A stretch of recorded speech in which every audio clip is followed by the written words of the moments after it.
I suppose you could probably see this going all the way back to the beginning, but it's really interesting to sort of see how this works. That I'll just give you a scenario, right? And we'll just put this on Shakespeare's stage, or you can write the story or write the script, right? So you can imagine, for example, you're driving in a city, and let's just say you got a taillight out, right? And that provides a probable cause for, say, a traffic cop to put the red lights on you and stop you, right? Now, granted, you haven't caused any harm to nobody, right? But they operate on a set of rules. And those set of rules, okay, are based on being an inverter, okay? Because the ticket book and the job is based on an inverter. So they work for inverters, and they perform a job in the capacity on behalf of an inverter, which is in resistant mode, to experience what? Light, real living light. So if you get stopped by a traffic cop and you would inform them, listen, I actually have higher authority than you do because you're living in a black hole. I'm not living in a black hole. The fact that you stopped me is because you're needing energy from me. So I'm the source from which you came. Because I experience the Son of God in me, which is an eternal love vibration. Okay? So you got to know that if you're in a black hole and I'm not, you're falling. You fell in a hole. I'll help you get out of that hole. Okay? And so, which means you need to heal. So imagine that how this scenario sort of works out, particularly if you decided to argue jurisdictional issues over getting into one of their courtrooms and saying you guys are in a black hole. And that's certainly easy to prove scientifically, right? But they naturally are not going to hear that because their courtrooms are banks, blood banks, water memory banks. They're inverters. So when you're in an inverted state of mind, which is a cycle pathway, they're not going to want God's light, which is God's eternal Son, in that courtroom, okay, divulging the truth of who is it they are living in a black hole, right? Because then they do what's called deflection. They're going to deflect back on you, which is us, playing the victim-victimizer, that if you have a connection to the eternal Son, which is eternal unconditional love, then how come you didn't protect me as a God to prevent me from hauling into a hole as a result of the use of my own energy?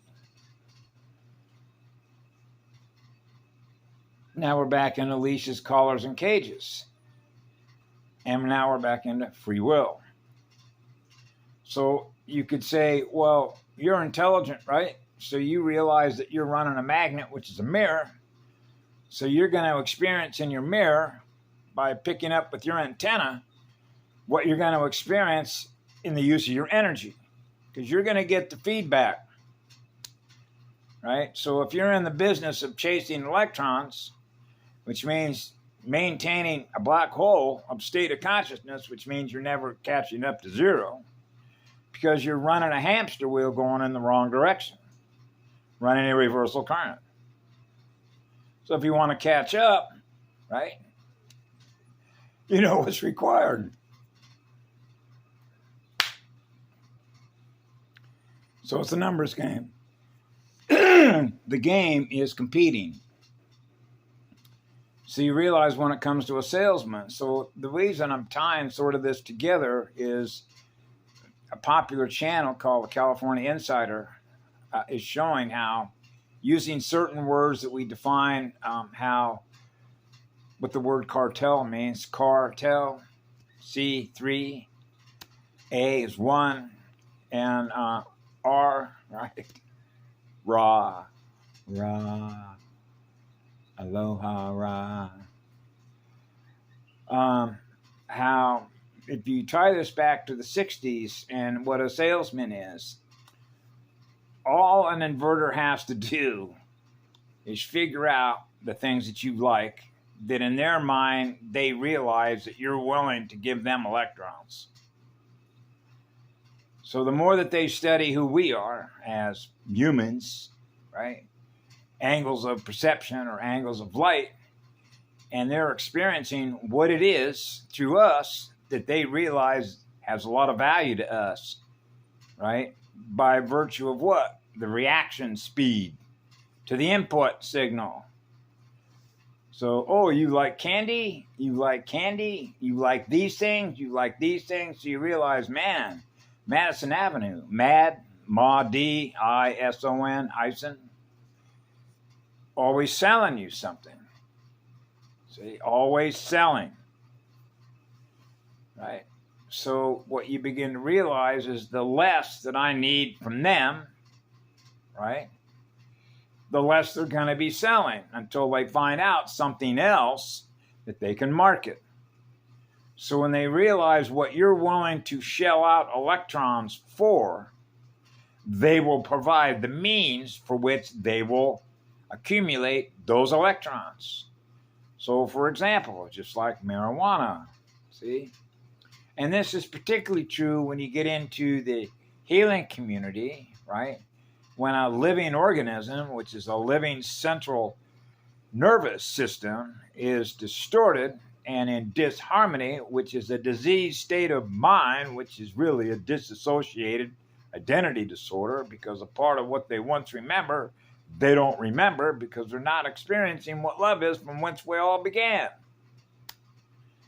So now you get into all the big pharma stuff and looking for the escape hatch to experience what? An altered state. An altered state in the other state of consciousness that we're experiencing, having a relationship with a black hole. Right? So now that marijuana back in the 1960s was becoming introduced, right? Even though it's been around for a long time, right? And people were saying back in the 60s, when are they going to legalize marijuana? Then are they going to legalize marijuana? So I remember, for example, not just San Francisco and Southern California, but a place called Garberville, which is between San Francisco and Eureka, California, along Highway 101.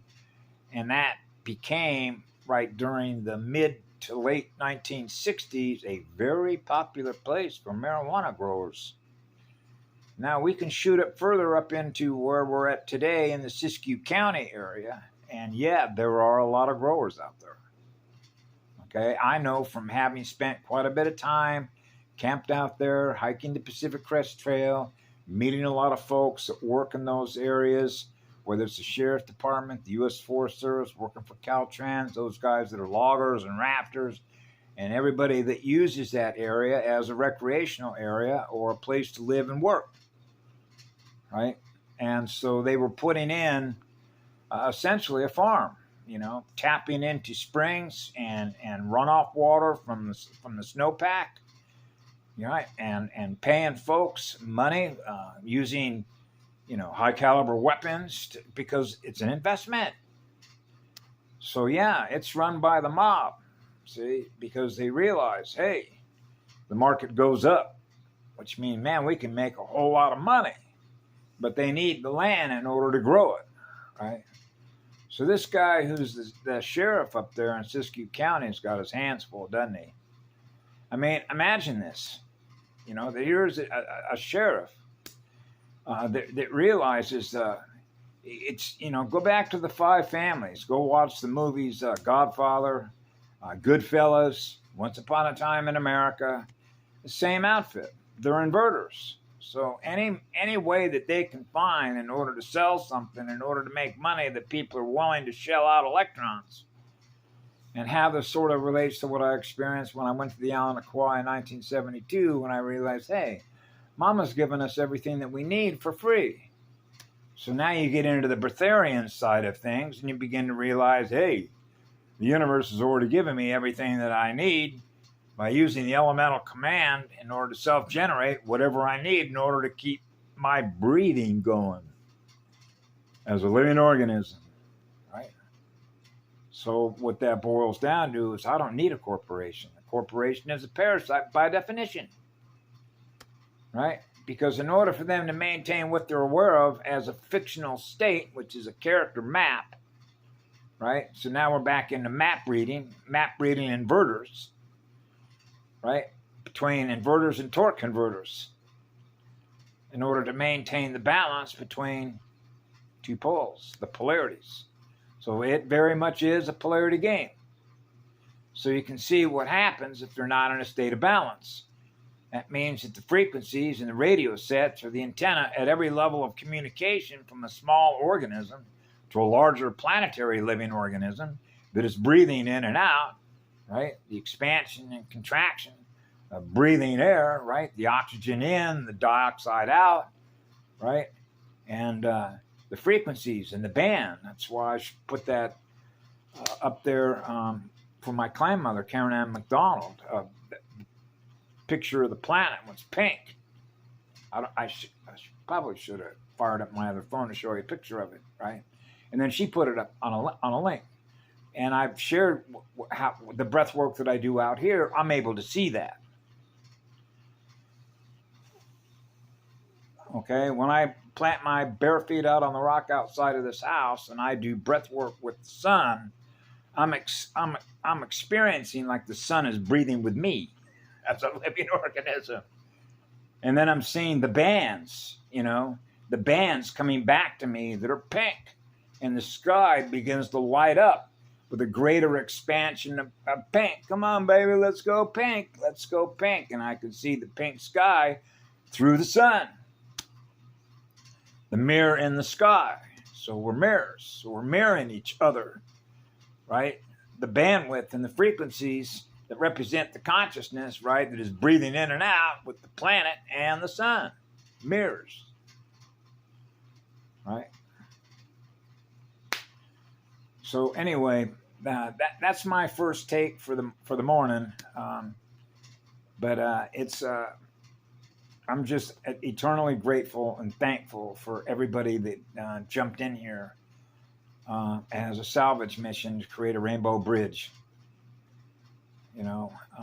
So that we can get it up, and restore what it is that we've lost, because that's essentially what a polarity integrator does. That's what I do, is to pull all the fragments in, and sort of the way that I define it, by the way that I experience it, it's as if the universe just started out with its first creation, experiencing eternal love, right? And so whenever a soul's experienced a loss of its own energy as a result in the use of their energy, then we pull those fragments in, which is what I call a DNA debris field.